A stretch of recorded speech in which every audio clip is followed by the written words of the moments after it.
Ana pernah dengar adzan di dekat telinga bayi baru lahir itu sahih, Ustaz. Siapa yang mensahihkan ya? Ini sering saya contohkan di luar, karena paling fenomenal soalnya. Kalau anak bayi lahir, cowok diapain Pak? Diazanin, bukan dikuburin ya. Diazanin Pak ya, benar. Itu pakai ikut siapa? Imam Tirmizi. Apa saja yang pernah mempelajari jalan-jalan hadis itu akan tampak kepada dia hadis itu adalah hadis yang lemah. Dia bilang dhaif. Imam Tirmizi bilang sahih. Bapak ikut siapa? Ternyata jelas kepada saya ternyata hadis Ibnu Abbasnya palsu. Salah mengazankan bayi, ada khilaf dengan para ulama, hadisnya dhaif tetapi diamalkan oleh sebagian salaf ya. Sebuah kaidah yang disampaikan oleh Imam Tirmizi.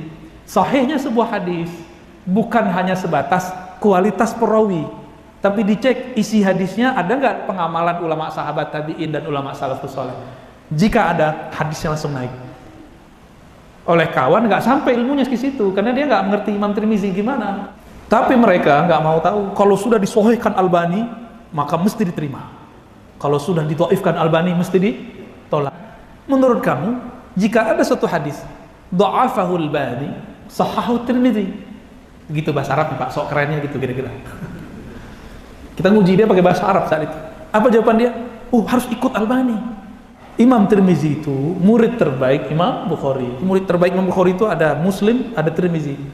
Intinya kalau ada yang mengadzankan kita tidak ingkari, tetapi kalau saya Ana pernah dengar adzan di dekat telinga bayi baru lahir itu sahih, Ustaz. Siapa yang mensahihkan ya?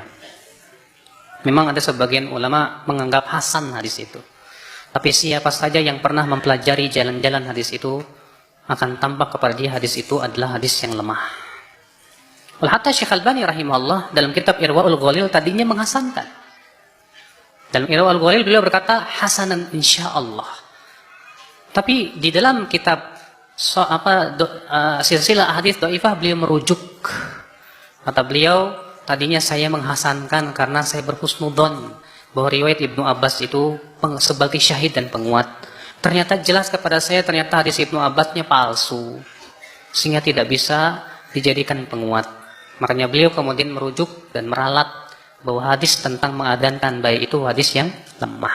masalah mengadzankan bayi ada khilaf dengan para ulama, hadisnya dhaif tetapi diamalkan oleh sebagian salaf ya. Di antara para ulama mengenai azan seperti mazhab Syafi'iyah, mereka agak tawassuk, mereka membolehkan azan dalam banyak hal ya, dengan mengkiaskan dan analogi. Tetapi intinya kalau ada yang mengadzankan kita tidak ingkari. Tetapi kalau saya memilih tidak karena hadisnya apa?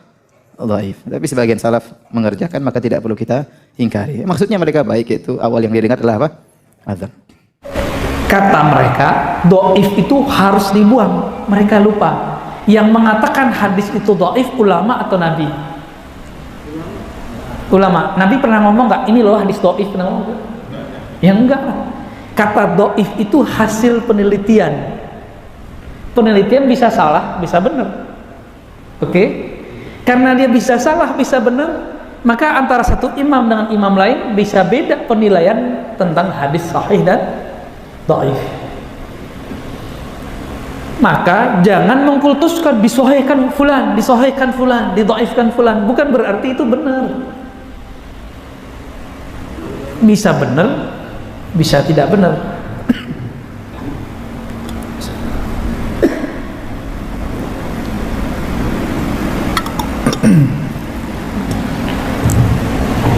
Saya 15 tahun Pak tinggal di pesantren hadis.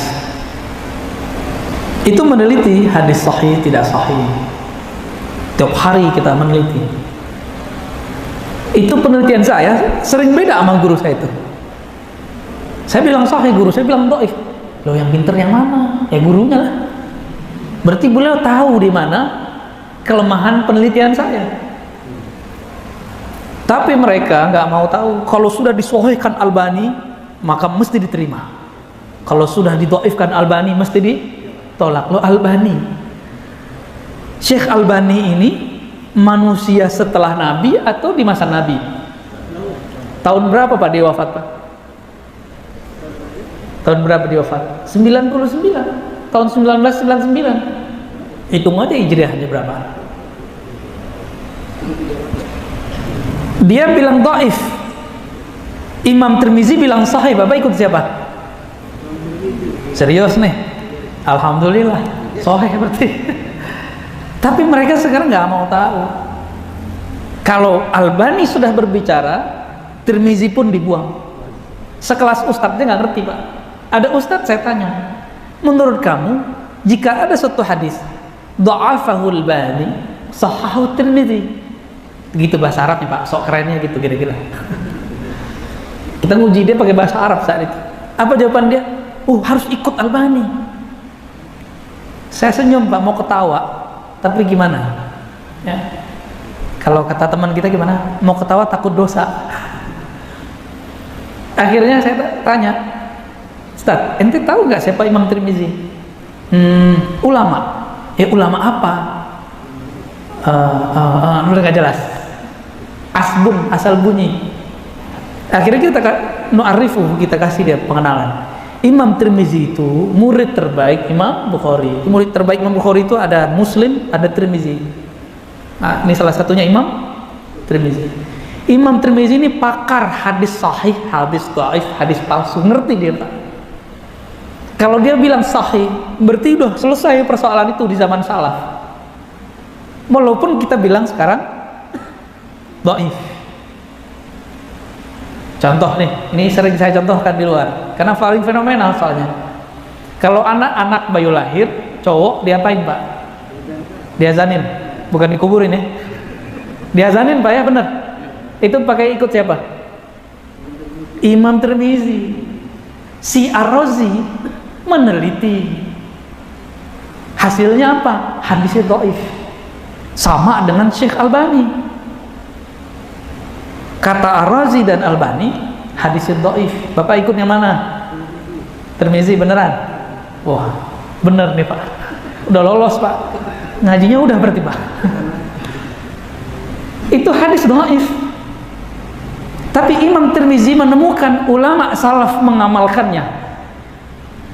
Maka di situ ada sebuah kaidah yang disampaikan oleh Imam Tirmizi. Sahihnya sebuah hadis bukan hanya sebatas kualitas perawi, tapi dicek isi hadisnya ada nggak pengamalan ulama sahabat tabi'in dan ulama salafus saleh. Jika ada, hadisnya langsung naik. Oleh kawan nggak sampai ilmunya ke situ karena dia nggak mengerti Imam Tirmizi gimana.